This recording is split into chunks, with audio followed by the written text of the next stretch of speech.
અત્યારે જે આંકડા હું આપી રહ્યો છું આપને 10:45ના આંકડા પ્રમાણે 190 ડીએનએ મેચિંગ થઈ ગયું છે અને એમાંથી 157 લોકોને એમના સગાના પાર્થિવ દેહ સોંપી દેવામાં આવ્યા છે। એમાં 2 લોકલ જો હોસ્પિટલના આપણે કન્સિડર કરશું જે ડેથ છે તો 159 થશે।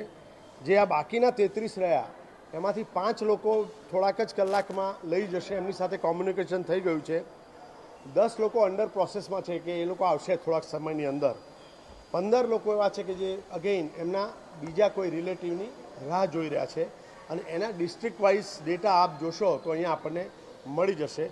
એમ જોવા જઈએ જો એનું બાયફર્કેશન કરીએ તો 123 ઇન્ડિયન લોકોને આપણે એમના સ્વજનનો પાર્થિવ દેહ આપી દીધો છે। 4 પોર્ટુગીઝ, 27 બ્રિટિશ, 1 કેનેડિયન નાગરિક અને 4 લોકો છે જે નોન પેસેન્જર। આવી રીતે આપણે એમનો પાર્થિવ દેહ આપી દીધો છે। મેજોરિટી પાર્થિવ દેહ આપણે બાય રોડ મોકલવાની વ્યવસ્થા કરેલી છે, પરંતુ 2 નાગરિકને ઇન્ટરનેશનલ ટ્રાવેલ કરાવી અને મોકલ્યા છે, જ્યારે 11 લોકો છે જે બીજા સ્ટેટના હોવાથી બાય એર એમના સ્વજનના પાર્થિવ દેહ લઈ ગયા છે અને બાકી જોઈશું તો 129 જે આપણે બાય રોડ એમને ડિસ્પેચ કર્યા છે। બાકીની બધી જે ડિટેલ છે ડિસ્ટ્રિક્ટ વાઇઝ એ આમાં છે, એ આપને મળી જશે।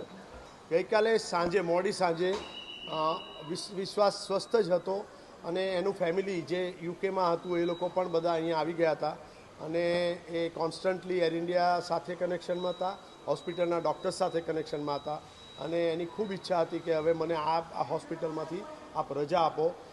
સવારથી કહી રહ્યો હતો પણ પછી અલ્ટિમેટલી 7:30ની આજુબાજુ એનું પરિવાર એને લઈ ગયું છે।